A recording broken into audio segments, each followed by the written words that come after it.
तो वीडियो को शुरू करने से पहले मैं बता देता हूँ कि आज हम क्या क्या कवर करेंगे। तो पहले तो मैं आपको ये टेबल के बारे में बताऊँगा, क्योंकि डायरेक्ट इससे एक नंबर का क्वेश्चन पूछ लिया जाएगा कि तीसरी पंचवर्षीय योजनाएं बताइए कब से कब तक की थी। एक नंबर का क्वेश्चन इससे पूछा ही जाता है और मैं आपको इसे रटाऊँगा नहीं, याद करने का तरीका बताऊँगा जिससे आप इजीली इसे याद कर लेंगे। तो पंचवर्षीय योजना जैसे कि नाम से क्लियर है कि पंचवर्षीय योजनाएं आपको पता होगा 5 साल की होगी। आपको सबसे पहले तो ये याद रखना है कि शुरू हुई कब से हुई और कब खत्म हुई। तो 1951 से शुरू हुई थी पंचवर्षीय योजना और कब तक की थी आखिरी 2017। उसके बाद आपको पता है कि नीति आयोग आ गया, मैं आपको उसके आगे बताऊंगा, उसके चर्चा बाद में करूंगा। पहले पंचवर्षीय योजनाओं के बारे में पढ़ते हैं। तो कई लोग क्या करते हैं, इसे याद करना शुरू कर देते हैं कि 1951 से 56, फिर 56 से 61। हमें ऐसा नहीं याद करना, हमें ये देखना है कि देखिए आपको ये याद होना चाहिए कि कितनी टोटल योजनाएं थी पंचवर्षीय। 12 योजनाएं थी। आप देख रहे हैं ना, पहली दूसरी तीसरी इसे लेकर 12 पंचवर्षीय योजना बनी थी। उसमें आप ये देख रहे हैं कि 3 साल के मैंने गैप दिए हुए हैं, 1 2 और ये 3 गैप हैं। इसमें ये 3 गैप इसलिए हैं कि किसी कारणवश इन सालों में पंचवर्षीय योजना नहीं बनी थी और वार्षिक योजनाएं बनी थी। वार्षिक योजनाएं बनी थी जिस कारण ये आप हाईलाइट भी मैंने कर दिया है। इसे आप याद रखेंगे ना, बाकी आप कवर कर लेंगे। तो इसे याद कैसे रखना है मैं आपको बताता हूँ। देखिए सबसे पहले वार्षिक योजना बनी थी जिसे योजना अवकाश का नाम दिया गया 1966 से लेकर 1969 तक। किस कारणवश ये मैं आपको आगे बताऊंगा, पर अभी अब हमको ये याद करना है कि टेबल कैसे याद करना है। तो 1966 से 69 तक जिसे योजना अवकाश का नाम दिया गया, ये 3 साल तक की वार्षिक योजनाएं बनी थी। और ठीक उसके 12 साल बाद, ये याद करने का तरीका कि हाँ हम कैसे याद करेंगे, ठीक उसके 12 साल बाद फिर योजना अवकाश लिया गया और वार्षिक योजनाएं चलाई गई। फिर ठीक उसके 12 साल बाद आप देख रहे हैं ना, 1966 में अगर आप 12 ऐड करेंगे तो 1978 आएगा। फिर 1978 में फिर आप 12 ऐड करेंगे तो 1990 आएगा। तो 3 बार योजना अवकाश लिया गया और इससे काफ़ी बार क्वेश्चन पूछा गया कि पहला योजना अवकाश कब लिया गया, दूसरा योजना अवकाश कब लिया गया और तीसरा योजना अवकाश कब लिया गया। बस आपको पहला याद होना चाहिए 1966। आप सीधा उसमें 12 ऐड करेंगे तो 1978 आ जाएगा, तब दूसरा योजना अवकाश लिया गया। अवकाश समझ रहे हैं ना कि पंचवर्षीय योजना को छोड़कर वार्षिक योजना चलाई गई जिसे योजना अवकाश का नाम दिया गया। फिर 1978 में 12 पे ऐड कर देंगे तो 1990 आ गया। बस ये आप याद रखना है कि पहला जो योजना अवकाश था ये 3 सालों के लिए था, दूसरा 2 सालों के लिए था और तीसरा भी 2 सालों का। बस पहले ही जो था वो 3 सालों के लिए था और 3 ही योजना अवकाश थे और 12-12 साल के बाद योजना अवकाश लिए गए। अब देखिए आप टेबल कैसे इजीली याद करते हैं। आपको 3 गैप पता लग गए, पहली और दूसरी और तीसरी तो आपको इजीली याद हो जाएंगे। 5-5 साल के थे। देखो पहले 1951 से 56, दूसरा भी 56 से 61 और तीसरा 61 से 66, 5-5 साल के। तीसरे के बाद गैप लिया गया। ये क्यों लिया गया मैंने पहले भी आपको बताया, आगे मैं बताऊंगा। तो 3 साल का योजना अवकाश था। अब इसके बाद आपको सीधा याद होना चाहिए, इसके बाद +12 1978 में ही योजना अवकाश होगा और उसके बीच में लगातार योजनाएं चलेंगी। दो बार लगातार, चौथी पाँचवीं आपको याद हो ही जाएगा। 1969 74, फिर 74 से 78, फिर 1978 से 12 साल ऐड करेंगे तो 1990 आएगा। तो जो तीसरा और आखिरी योजना अवकाश था 1990 में, उसके बीच में भी 2 योजनाएं चली थी, एक छठी और 7वीं, 5-5 साल के बाद। और तीसरे योजना अवकाश के बाद लगातार 5 वर्षीय योजनाएं चली थी, 8वीं 9वीं 10वीं 11वीं 12वीं। तो अगर हम गैप को याद कर लेते हैं तो ईजिली हम पूरे टेबल को याद कर लेते हैं, ठीक है ना। तो चलिए आगे अब हम देखते हैं टेबल के बाद। जैसे मैंने योजना अवकाश के बारे में बता दिया, अब हम पढ़ते हैं योजना आयोग के बारे में। क्योंकि जो पंचवर्षीय योजनाएं थी इसे लागू कौन करेगा, कोई ना कोई तो बॉडी होनी चाहिए ना। तो योजना आयोग बनाया गया। तो इससे क्या प्रश्न बनता है कि योजना आयोग का गठन, डायरेक्ट क्वेश्चन पूछा जाता है 1 नंबर का कि योजना आयोग का गठन कब किया गया। तो योजना आयोग का गठन 15 मार्च 1950 ईस्वी को किया गया और जो भारत के प्रधानमंत्री होते हैं वही इसके अध्यक्ष होते हैं। तो जब भारत आज़ाद हुआ था, भारत के पहले प्रधानमंत्री कौन थे, पंडित जवाहरलाल नेहरू। तो वही उस समय इसके पहले अध्यक्ष बने थे। और इसके उपाध्यक्ष कौन थे पहले, ये भी पूछा गया क्वेश्चन। तो गुलजारी लाल नंदा थे। ये भी एनटीपीसी के एक शिफ्ट में क्वेश्चन पूछा गया था कि योजना आयोग के उपाध्यक्ष कौन थे। तो याद रखिएगा गुलजारी लाल नंदा जी उसके उपाध्यक्ष थे। लेकिन जो योजना आयोग बनाई गई, सरकार ने योजना आयोग तो बना दी पंचवर्षीय योजनाएं लागू करने के लिए, लेकिन इसको एग्जीक्यूट हो रहा है अच्छी तरह से कि नहीं, जो पैसा सरकार लगा रही है सही तरह से इसका इस्तेमाल हो रहा है कि नहीं, इसकी कोई गवर्निंग बॉडी नहीं थी। तो उसके एग्जीक्यूशन के लिए एक बॉडी बनाई गई जो ये देखे कि जो पंचवर्षीय योजनाएं हैं ये सही तरह चल रही हैं कि नहीं, जो पैसा पहुंचाया जा रहा है जनता तक पहुंच रहा है कि नहीं। इसके लिए एक बॉडी बनाई गई जिसका नाम था नेशनल डेवलपमेंट काउंसिल, जिसे क्या कहा गया, राष्ट्रीय विकास परिषद। गठन हुआ था 1950 को, लेकिन उसके 2 साल बाद 6 अगस्त 1952 को इसका गठन किया गया। किसका, राष्ट्रीय विकास परिषद का गठन किया गया, जिसे एनडीसी कहते हैं। और इसका उद्देश्य क्या था कि जो योजना आयोग द्वारा लागू की गई पंचवर्षीय योजनाएं थी ये ठीक तरह से संचालित हो रही हैं कि नहीं, बस इसका यही उद्देश्य था। तो चलिए अब हम डिटेल वाइज योजनाओं को पढ़ना शुरू करते हैं। बस जितना कुछ मैंने लिखा इतना ही आपको पढ़ना है, इतना इनफ है, बस इससे बाहर प्रश्न नहीं बनेगा। सबसे पहले तो अवधि आपको याद होना चाहिए, मैंने टेबल में याद ही करा दिया कि शुरुआत हुई थी 1951 से, तो 5 साल चली थी तो 1956 तक, इससे तो आपको याद हो गया। दूसरा मॉडल, दो योजनाएं थी जिनके मॉडल पूछे जाते हैं, एक पहली पंचवर्षीय योजना और दूसरी पंचवर्षीय योजना, काफ़ी बार पूछे गए हैं। मॉडल मतलब कि किसने इसकी रूपरेखा तैयार की कि कहाँ पर फोकस करना है इस योजना में, हमें कहाँ पर पैसा लगाना है, इसको मॉडल कहा जाता है। तो हेरोड डोमर मॉडल, पहली पंचवर्षीय योजना का मॉडल किसने तैयार किया था? तो हेरोड डोमर मॉडल ने। और इसका उद्देश्य क्या था, मतलब हमें पहली पंचवर्षीय योजना में किस में फोकस किया हमने? तो भारत, जैसे आपको पता है आज़ादी के बाद वैसे भी शुरू में ही भारत एक कृषि, मतलब कृषि पर ही इसकी जो अर्थव्यवस्था थी वो निर्भर थी, तो पहले कृषि पर विकास किया गया। तो जब कृषि पर विकास कैसे किया जाएगा, उसके लिए हमें क्या शुरू, कृषि के लिए सबसे ज़्यादा जरूरी चीज़ क्या है? तो सिंचाई परियोजनाएं। तो उस समय प्रमुख कार्य भी क्या हुए थे? तो इस योजना काल में कई बड़ी सिंचाई परियोजनाएं शुरू की गई थी, जैसे भाखड़ा नंगल परियोजना, दामोदर नदी घाटी परियोजना और व्यास परियोजना। तो अब इसको याद कैसे करेंगे? देखिए, वहाँ पर हमें ये पूछा जाता है एग्जाम में कि जैसे भाखड़ा नंगल परियोजना किस पंचवर्षीय योजना में शुरू की गई, तो आपको सीधा दिमाग में ये रखना है कि शुरुआत में कृषि पर विकास किया गया, तो कृषि के लिए सिंचाई की जरूरत है, तो जितनी भी सिंचाई की परियोजनाएं थी वो पहली पंचवर्षीय योजना में लागू की गई थी। अब उसके बाद हम देखते हैं दूसरी पंचवर्षीय योजना, तो उससे 5 साल पहले 1951 से 56, फिर 56 से 61, ये दूसरी अवधि थी, ठीक है। उसके बाद इसका मॉडल किसने तैयार किया था? तो इसका मॉडल तैयार किया था पीसी महालनोबिस। किसने? पीसी महालनोबिस मॉडल कहा जाता है दूसरी पंचवर्षीय योजना का। और इसमें क्या उद्देश्य था, मतलब मेन फोकस इसमें किसमें किया गया? तो पहले पंचवर्षीय योजना में तो हमने कृषि पर फोकस किया, पर भारत में कृषि की, जैसे पता है कृषि के साथ साथ रोजगार भी चाहिए, क्योंकि जो कृषि है ये सीजनल होती है और ज़्यादातर बेरोजगार ही रहता है आदमी, तो उसके साथ साथ औद्योगिक विकास भी चाहिए, कारखाने भी चाहिए, तो फिर औद्योगिक विकास पर जोर दिया गया।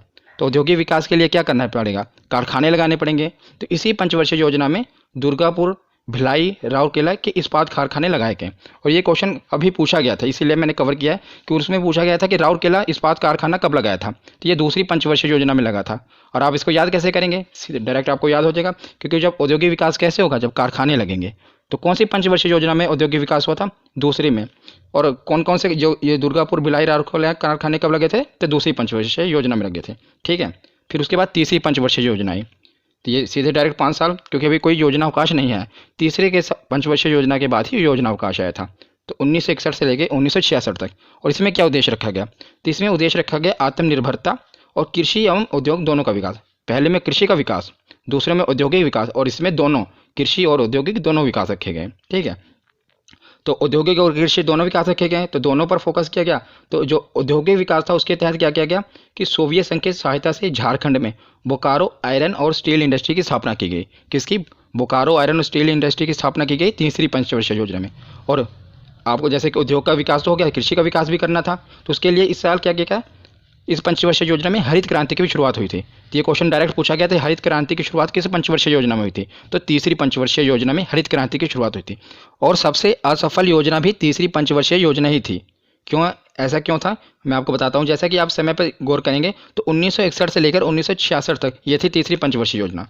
तो आपको पता होगा कि 1962 में भारत का जो चीन से युद्ध हुआ, तो एक युद्ध हुआ है भारत का चीन से, उसके बाद 1965 में फिर पाकिस्तान ने भारत पे हमला कर दिया, तो फिर भारत का पाकिस्तान से युद्ध हुआ, और पाकिस्तान को आपको पता ही है, बाकी तो इतिहास ही है। और उसके बाद 1966 में सूखा भी पड़ गया, मतलब कंगाली में आटा गीला। पहले तो 2 युद्ध भारत ने झेले, और उसके बाद 1965 में सूखा, भयंकर सूखा पड़ा था, जिस कारण ये जो योजना थी ये सबसे असफल योजना थी। मतलब जो भी टारगेट रखा था भारत ने इस पंचवर्षीय योजना में कि हम इतने जीडीपी को हासिल करेंगे, उतना उससे आधी हासिल हुई थी, ठीक है ना। तो सबसे असफल योजना कौन सी थी? तीसरी पंचवर्षीय योजना। और कारण आपको पता लग गया कि उसमें भारत का चाइना से युद्ध हुआ, फिर पाकिस्तान का युद्ध हुआ, फिर सूखा पड़ गया। इसी कारण था जो मैंने आपको बताया था ना कि योजना अवकाश क्यों लेना पड़ा, इसी कारण, क्योंकि इतना कुछ होने के बाद जो भारत की जो अर्थव्यवस्था थी ये पटरी से उतर चुकी थी। इसके लिए अब क्या किया गया कि हम पंचवर्षीय योजना नहीं बनाएंगे, हम वार्षिक योजना चलाएंगे, ताकि जो भारत की अर्थव्यवस्था है पहले इसको पटरी पर लाया जाए, फिर हम रखेंगे टारगेट। इसलिए 3 साल की वार्षिक योजनाएं बनाएंगे, जिसे योजना अवकाश का नाम दिया गया।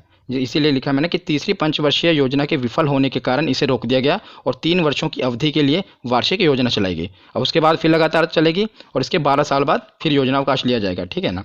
तो चौथी पंचवर्षीय योजना, अब इसमें कोई मॉडल हमने याद नहीं रखना, बस इसका अवधि आपको याद रखनी है 1969 से 74। जैसे आपको पता है कि 3 साल का अवकाश लिया गया, उसके बाद 1969 से 74 5 साल की योजना चली। और इसमें क्या उद्देश्य था कि स्थिरता के साथ आत्मनिर्भरता और कृषि तथा सिंचाई पर महत्व दिया गया, कृषि और सिंचाई पर महत्व दिया गया। सबसे इंपॉर्टेंट है इसमें कि इसी योजना में भारत की कृषि वृद्धि दर सबसे अधिक रही थी। मतलब जितनी भी पंचवर्षीय योजना बनी थी, सबसे अधिक कृषि दर किस पंचवर्षीय योजना में थी? तो याद रखिएगा, चौथी पंचवर्षीय योजना में। और इसमें प्रमुख कार्य क्या हुए थे, तो 14 बैंकों का राष्ट्रीयकरण हुआ था, ये काफ़ी इंपॉर्टेंट है। और जो इसरो की स्थापना भी इसी पंचवर्षीय योजना में थी। ये तो दोनों काफ़ी इंपॉर्टेंट है, याद रखिएगा। चौथी पंचवर्षीय योजना में 14 बैंकों का राष्ट्रीयकरण हुआ था, नेशनलाइजेशन हुआ था, और जो इसरो की स्थापना भी चौथी पंचवर्षीय योजना में ही हुई थी। तो चौथे के बाद अब हम पढ़ते हैं पाँचवीं पंचवर्षीय योजना। ये भी काफ़ी इंपॉर्टेंट है, मैं आपको बताऊंगा क्यों इंपॉर्टेंट है। तो इसका अवधि थी 1974 से 78 तक, और इसका उद्देश्य था गरीबी उन्मूलन और आत्मनिर्भरता पर बल। ये आपसे नहीं पूछा जाएगा, आपसे पूछा क्या जाएगा, मैं आपको डायरेक्ट बताता हूँ। आपसे ये पूछा जाएगा कि गरीबी हटाओ का नारा कब दिया गया। तो पाँचवीं पंचवर्षीय योजना में 1974 से 78 के दौरान इंदिरा गांधी की सरकार थी, और गरीबी हटाओ का नारा दिया गया था कब, पाँचवीं पंचवर्षीय योजना में। आपको से बस यही क्वेश्चन पूछा जाता है कि बताइए गरीबी हटाओ का नारा कब दिया गया था, तो आपको बताना कि पाँचवीं पंचवर्षीय योजना के दौरान। और ये एक इकलौती ऐसी योजना थी, पंचवर्षीय योजना, जो केवल 4 साल चली थी। बाकी जितनी भी पंचवर्षीय योजना है 5 साल चली थी। हाँ, योजना अवकाश वो अलग बात है, उसे पंचवर्षीय योजना में काउंट नहीं किया गया, लेकिन ये इकलौती पंचवर्षीय योजना थी जो केवल 4 साल चली थी। और आप इसे याद कैसे रखेंगे, पंचवर्षीय योजना कितने साल की होती है, 5 साल की। तो पाँचवीं ही पंचवर्षीय योजना थी जो केवल 4 साल की थी। पंचवर्षीय योजना 5 साल की होती है, लेकिन जो पाँचवीं पंचवर्षीय योजना थी ये केवल 4 साल की थी। इसे आप याद रख सकेंगे। और गरीबी हटाओ का नारा भी इसी पंचवर्षीय योजना के दौरान दिया गया था। ये 4 साल क्यों चली थी, इसके पीछे ये कारण था कि जो 4 साल के बाद क्या हुआ, इंदिरा गांधी की सरकार गिर गई थी और जनता पार्टी की सरकार आ गई। तो जो जनता पार्टी की सरकार में प्रधानमंत्री बने थे मोरारजी देसाई जी, और उनकी सरकार ने क्या किया कि वो जो पंचवर्षीय योजना थी उसे बंद कर दिया और वार्षिक योजना चलाई गई। तो यह वार्षिक योजना 2 साल की चलाई गई, जिसे दूसरा योजना अवकाश का नाम दिया गया। तो मोरारजी देसाई के नेतृत्व में पंचवर्षीय योजना को बंद कर दिया गया और वार्षिक योजना चलाई गई। तो मोरारजी देसाई की सरकार 2 साल ही चली, उसके बाद फिर से इंदिरा गांधी की सरकार आ गई और उन्होंने छठी पंचवर्षीय योजना को लागू कर दिया। तो छठी पंचवर्षीय योजना की अवधि कब तक रही, 1980 से 1985 तक। और मेन उद्देश्य क्या रखा गया, जैसे कि आपको बताया ना, पाँचवीं पंचवर्षीय योजना में उन्होंने क्या उद्देश्य रखा था कि गरीबी को हटाना है, पर वो 4 साल ही चली। फिर आगे वही उद्देश्य रख दिया गया, गरीबी उन्मूलन, मतलब गरीबी को हटाना है, और उसके साथ जोड़ दिया गया कि रोजगार में वृद्धि कर रही हैं। तो रोजगार में वृद्धि कैसे होगी कि हमारे जैसे भारत की जो अर्थव्यवस्था थी कृषि पर आधारित थी, तो ज़्यादा से ज़्यादा कृषि को लोन देने के लिए, तो इसीलिए उस साल क्या किया गया, नाबार्ड की स्थापना की गई। और यही क्वेश्चन पूछा जाता है कि नाबार्ड की स्थापना किस पंचवर्षीय योजना में की गई थी, तो छठी पंचवर्षीय योजना में की गई थी। नाबार्ड की फुल फॉर्म क्या होती है, national bank for agriculture and rural development, मतलब कि एक ऐसा बैंक जो कि एग्रीकल्चर और रूरल डेवलपमेंट करेगा, मतलब कि कृषि पर जो आधारित है उनको लोन देगा और ग्रामीण विकास करेगा। इसलिए छठी पंचवर्षीय योजना में नाबार्ड की स्थापना की गई थी, आपको याद रखना है। उसके बाद हम देखते हैं सातवीं पंचवर्षीय योजना। तो ये सातवीं पंचवर्षीय उसने 5 साल बाद 1985 से 90, और इसका उद्देश्य क्या था, रोजगार, शिक्षा तथा जन स्वास्थ्य का विकास। ये तीनों आपको ये मतलब पूछा नहीं जाएगा, रोजगार, शिक्षा तथा जन स्वास्थ्य का विकास। मैं आपको बताता हूँ इसमें पूछा क्या जाएगा। तो इसमें प्रमुख कार्य क्या होते कि पहली बार क्या होता है, गरीबी की माप, यही पूछा जाएगा कि गरीबी की माप सबसे पहले इस योजना के दौरान किस कमेटी ने की थी, लक्कड़वाल समिति द्वारा की गई थी। कि पहली बार हमें देखा गया कि जैसे हम कहते हैं कि गरीबी हटाओ, पर पता भी तो होना चाहिए कि कौन किसे गरीब कहा जाए, किसे अमीर कहा जाए। तो जो ये डेफिनेशन थी गरीबी की माप, सबसे पहले इस योजना के दौरान लक्कड़वाल समिति, कौन सी कमेटी याद रखना है, लक्कड़वाल समिति, इसी ने बताई थी कि कौन गरीब है, मतलब कितनी कैलोरी भोजन किसको नहीं मिल रहा है, किसके पास किस चीज़ से वंचित है, वो गरीब कहलाएंगे। तो इसी के लिए भोजन, काम और उत्पादन का नारा भी इसी योजना में दिया गया। किसका, भोजन, काम और उत्पादन, ये दोनों चीज़ें आपको याद रखनी है कि गरीबी की माप कौन सी पंचवर्षीय योजना में हुई थी, सातवीं पंचवर्षीय योजना में। किसने, लक्कड़वाल समिति।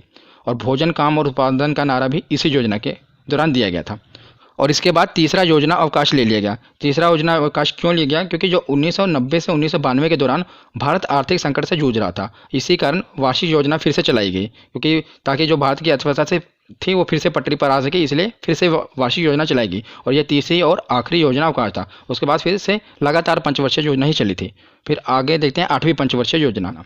इसकी अवधि थी 1992 से 97, और उद्देश्य क्या था कि मानव संसाधन का विकास। सबसे ज़रूरी चीज़ क्या होती है, ह्यूमन डेवलपमेंट, तो मानव संसाधन का विकास किया जाए। और इसके लिए क्या किया गया कि प्रधानमंत्री रोजगार योजना चलाई गई। तो ये सबसे इंपॉर्टेंट है, ये 1993 ईस्वी में चलाई गई थी, शुरू की गई। ये भी याद रखना कि प्रधानमंत्री रोजगार योजना कब शुरू की गई, तो ये आठवीं पंचवर्षीय योजना में शुरू की गई थी 1993 ईस्वी को, ठीक है ना। उसके बाद हम देखते हैं ये 9वीं और 10वीं पंचवर्षीय योजना, इसे एक साथ कवर कर लेते हैं क्योंकि इससे ज़्यादा कुछ पूछा नहीं जाता, पर फिर भी आप इसे कवर कर लें। 10वीं पंचवर्षीय योजना से पूछा जाता है, पहले हम 9वीं को देखते हैं। तो 9वीं पंचवर्षीय योजना, उसके 5 साल 1997 से 2002। इसका उद्देश्य क्या क्या रखा गया कि न्यायपूर्ण वितरण एवं समानता के साथ विकास। न्यायपूर्ण वितरण मतलब कि जो भी हम सरकार दे रही है पैसा, वो न्यायपूर्ण सही तरह से जाए और समानता के साथ विकास, ठीक है ना। तो 10वीं पंचवर्षीय योजना देखते हैं, क्योंकि इससे ज़्यादा क्वेश्चन बनते नहीं हैं। फिर भी हमने पढ़ लिया। 10वीं पंचवर्षीय योजना से क्वेश्चन बनता है, और क्या बनता है मैं आपको बताता हूँ। पहले तो इसकी अवधि याद रखनी है कि 2002 से 2007, और गरीबी और बेरोजगारी को समाप्त करना इसका उद्देश्य था।